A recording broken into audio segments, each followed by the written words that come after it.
हम साइंस का video number 24 बनाने जा रहे हैं। ये चैप्टर नंबर 2 स्टार्ट करने जा रहे हैं हम, मानव तंत्र।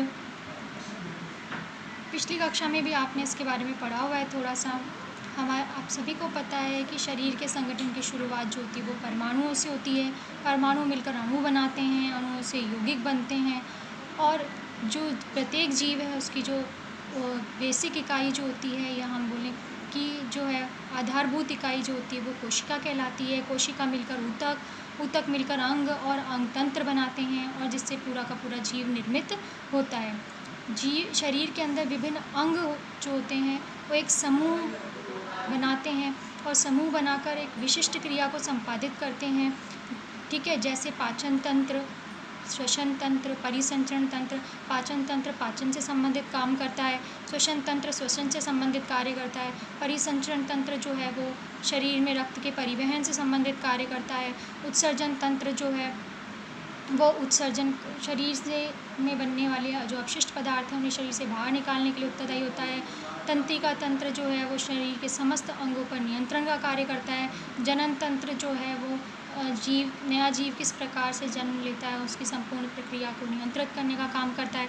अंतःस्रावी तंत्र जो है उससे बहुत सारी अंतःस्रावी ग्रंथियाँ विभिन्न प्रकार के हार्मोन स्रावित करती हैं जो विभिन्न क्रियाओं पर नियंत्रण करते हैं। सबसे पहला है पाचन तंत्र। भोजन जो है वो हम पाचन, सबसे सर्वप्रथम हम भोजन में पोषण की क्रिया करते हैं। पोषण के अंतर्गत हम विभिन्न प्रकार के पोषक पदार्थ भोजन के रूप में ग्रहण करते हैं, और उन पोषक पदार्थों से हमें क्या प्राप्त होती है? ऊर्जा प्राप्त होती है। भोजन के अंतर्गत जो हम पोषक पदार्थ ग्रहण करते हैं वो जटिल भोज्य पदार्थों को सरल भोज्य पदार्थों में और घुलनशील पदार्थों में परिवर्तन की प्रक्रिया ही क्या कहलाती है? पाचन कहलाती है। और पाचन के अंतर्गत जो अंग सम्मिलित होते हैं वे मिलकर एक तंत्र निर्मित करते हैं जिसे हम पाचन तंत्र कहते हैं। वापस से रिपीट कर रही हूँ, आप सभी को पता है कि हम भोजन ग्रहण करते हैं, और भोजन ग्रहण करने का मकसद हमारा भोजन से प्राप्त होने वाली ऊर्जा है, जिसका हम विभिन्न कार्यों को करने के लिए उपभोग में लेते हैं। भोजन के रूप में हम विभिन्न प्रकार के जटिल भोज्य पदार्थों को ग्रहण करते हैं। जब इन जटिल भोज्य पदार्थों को सरल और घुलनशील भोज्य पदार्थों में परिवर्तन की क्रिया क्या कहलाती है? पाचन कहलाती है। पाचन के लिए जो तंत्र उत्तरदायी होता है उसे हम पाचन तंत्र कहते हैं। पाचन तंत्र के 2 भाग होते हैं, आहार नाल और पाचक ग्रंथियाँ। आहार नाल जो होती है वो मुख से लेकर गुदा तक फैली होती है, जबकि पाचक ग्रंथियाँ जो होती है वो पाचन की प्रक्रिया में सहायता करती है। आहार नाल जो होती है उसके अंदर मुख गुहा स्थित होती है। मुख गुहा ग्रसनी में खुलती है, ग्रसनी के बाद ग्रसिका, ग्रसिका के बाद अमाशय, अमाशय के बाद आंत्र, और आंत्र के बाद गुदा। तो मुख से लेकर गुदा तक फैली हुई होती हैं। आंत के अंदर 2 आंत होती है, छोटी आंत और बड़ी आंत। नेक्स्ट है पाचक ग्रंथियाँ। पाचक ग्रंथियों के अंतर्गत 3 पाचक ग्रंथियाँ आती है, लार ग्रंथि, यकृत और अग्नाशय। लार ग्रंथि, यकृत और अग्नाशय ग्रंथि है, जिनकी डिटेल हम आगे पढ़ेंगे। सबसे पहले हम शुरू करने जा रहे हैं आहार नाल की संरचना। आहार नाल जो है उसका आरंभ मुख से होता है। आहार नाल का जो अग्रभाग होता है वो मुख होता है, जो कि मुख गुहा में खुलता है। मुख जो होता है वो 2 मांसल होठों के द्वारा घिरा होता है, आप सभी को पता है। मुख के अंदर जो ये होठ होते हैं ये मुख को खोलने और बंद करने का कार्य करते हैं। साथ ही साथ आपको ध्यान होगा हम भोजन को पकड़ने का कार्य जो है वो भी होठों की सहायता से करते हैं।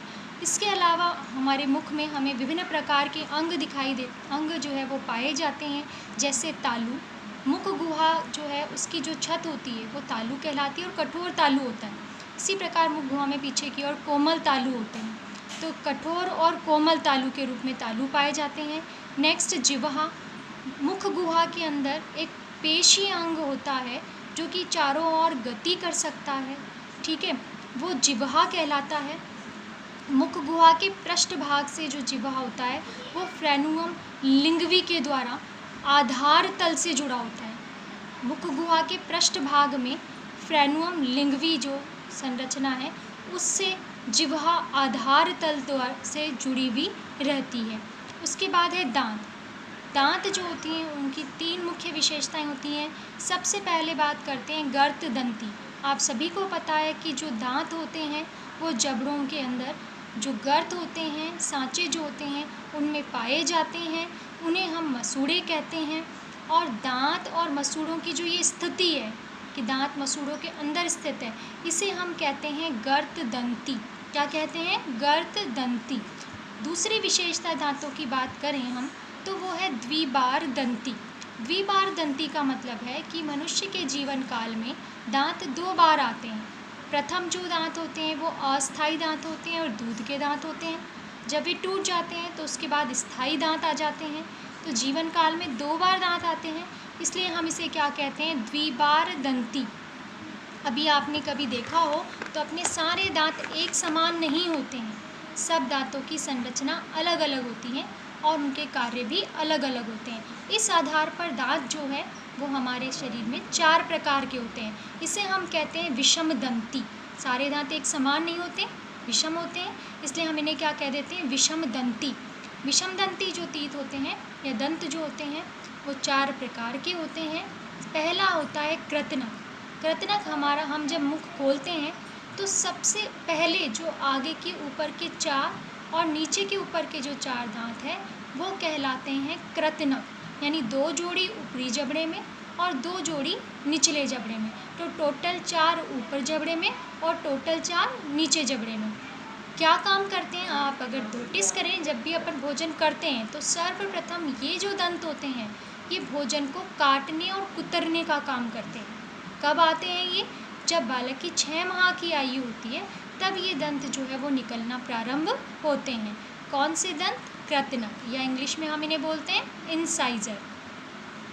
नंबर 2, रदनक। ये जो दांत होते हैं ये चीरने फाड़ने का काम करते हैं और कृतनक के दोनों ओर एक एक दांत ऊपरी जबड़े में और एक एक दांत, यानी 2 दांत ऊपरी जबड़े में, 2 दांत निचले जबड़े में।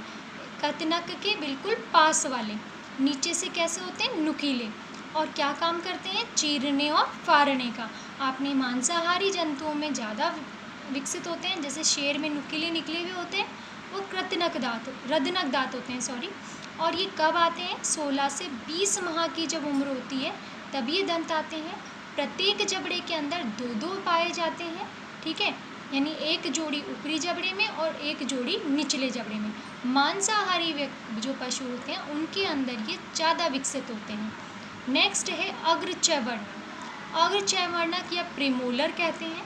ये भोजन को चबाने में सहायता करते हैं। प्रत्येक जबड़े के अंदर ये 4-4 पाए जाते हैं, यानी 2 जोड़ी ऊपरी जबड़े में, 2 जोड़ी निचले जबड़े में। और निकलते कब हैं ये? 10 से 11 वर्ष की उम्र के अंदर ये चैवर्णक, अग्रचैवर्णक जो है वो निकलते हैं। नेक्स्ट है चैवर्णक। ये दंत भी भोजन को चबाने में सहायता करते हैं। प्रत्येक दांत जबड़े में कितने होते हैं? 6-6 दांत होते हैं, यानी 3 जोड़ी ऊपरी जबड़े में, 3 जोड़ी निचले जबड़े में। तो 6-6 दांत होते हैं प्रत्येक उसके अंदर। और ये दंत 12 से 15 माह की जब उम्र होती है तब निकलते हैं और भोजन को चबाने में भी सहायता करते हैं। नंबर 2 है ग्रसनी। ग्रसनी जो होती है, मुख गुहा जो होता है उधर जिह्वा और तालू के पीछे के भाग में एक छोटी सी कीपनुमा संरचना होती है जिससे जुड़ी हुई होती है। वापस से सुनेंगे, मुख गुहा, जिह्वा और तालू जो होते हैं उसके पीछे भाग में एक कीपनुमा संरचना होती है जिसमें कि ये जुड़ते हैं, जिसका एक भाग जो होता है वो तो जुड़ा हुआ होता है ग्रास नली या ग्रसिका से, और एक भाग जो होता है वो श्वास नली से जुड़ा होता है। भोजन श्वास नली के अंदर जाता है और वायु कहाँ जाती है? वायु जो होती है वो जाती है, भोजन तो जाता है आहार नाल में और वायु जाती है श्वास नली में। लेकिन कभी भोजन श्वास नली में ना चला जाए और वायु आहार नाल में ना चला जाए, इसके लिए जो है जो ग्रसनी होती है इसके अंदर कुछ नीचे की तरफ जो है संरचना, विशिष्ट संरचना होती है और ये 3 भागों से मिलकर बनी होती है, नासा ग्रसनी, मुख ग्रसनी और कंठ ग्रसनी, ठीक है। भोजन श्वास नली में ना चला जाए और वायु आहार नाल में ना जाए, इसके लिए ये दोनों नालों में मुख ग्रसनी के नीचे की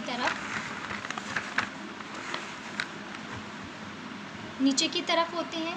अग्रभाग में श्वास नाल और पृष्ठ भाग में ग्रास नाल स्थित होती है, ठीक है, ताकि भोजन जो है वो श्वास नली में ना जाए और वायु जो होती है वो आहार नाल में ना जाए। तो इसलिए अग्रभाग में तो क्या होती है? श्वास नली होती है और पृष्ठभाग में क्या होती है, ग्रसिका होती है। 3 भागों से मिलकर बनी होती है, नासाग्रसनी, नासिका जो होता है वो पीछे की तरफ खुलता है, मुख पीछे की तरफ खुलता है, और एक कंठ ग्रसनी। ऐसे 3 भागों से मिलकर ये ग्रसनी बनी होती है। नेक्स्ट है ग्रास नली या ग्रसिका। देखो, ग्रसनी जो होती है वो पीछे की और ग्रसिका से जुड़ी होती है।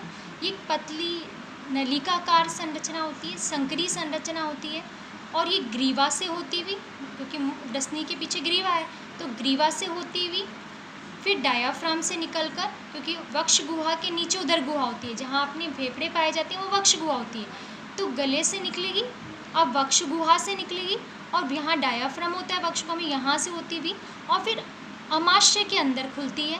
ठीक है, कहाँ पर खुलती है, अमाशय के अंदर खुलती है। ये गले से निकल रही है, वक्ष गुहा से निकल रही है, ये डायाफ्राम है, इसके नीचे निकलती है, ये उदर गुहा आ जाती है, उदर गुहा में अमाशय स्थित होता है, तो कहाँ खुल रही है, ये अमाशय के अंदर प्रवेश करती है। जो ये ग्रसिका होती है, इसमें कोई पाचन की क्रिया नहीं होती है, सिर्फ ये भोजन को मुख गुहा से अमाशय तक ले जाने का काम करते हैं। मुख गुहा से कहाँ तक पहुँचाते हैं, अमाशय तक पहुँचाते हैं। जो ये ग्रसिका है, इसकी आंतरिक भित्ति जो होती है, इसमें श्लेष्मा ग्रंथियाँ होती हैं, जो श्लेष्मा स्त्रावित करती हैं, जो भोजन को लसलसा चिकना बना देती हैं, और क्रमाकुंचन द्वारा भोजन को कहाँ पहुँचाती है, अमाशय में पहुँचाने का काम करती हैं। चिकना मार्ग होता है, और क्रमाकुंचन यानी पेशीय गति होती है, जिससे भोजन कहाँ पहुँचा दिया जाता है, अमाशय तक। ग्रसिका का जो शीर्ष भाग होता है वो बहुत पतला होता है, और इसमें शीर्ष भाग में एक पल्ला होता है, फ्लैप होता है, जिसे हम एपिग्लॉटिस कहते हैं। क्या करता है एपिग्लॉटिस, कि जब हम भोजन निगलते हैं तो निगलते वक्त भोजन श्वास नली में ना चला जाए, तो ये श्वास नली को जो फ्लैप होता है वो ढकने का काम कर देता है। ये फ्लैप क्या कहलाता है, एपिग्लॉटिस, ताकि भोजन नली में ही जाए, श्वास नली में ना जाए। इसके लिए ये फ्लैप जो होता है वो श्वास नली के ढक्कन को क्या कर देता है, ढक देता है। क्या कहलाता है ये, एपिग्लॉटिस। तो इस प्रकार आज हमने आहार नाल के मुख, ग्रसनी और ग्रसिका, इन 3 भागों के बारे में अध्ययन करा। आज के वीडियो में इतना ही। अगले अंगों के बारे में अध्ययन हम अगले वीडियो के अंतर्गत करेंगे। आप ध्यानपूर्वक पढ़िए, ये चैप्टर आप 9th क्लास में भी पढ़ के आए हैं, आपको आसानी से समझ में आएगा। ठीक है।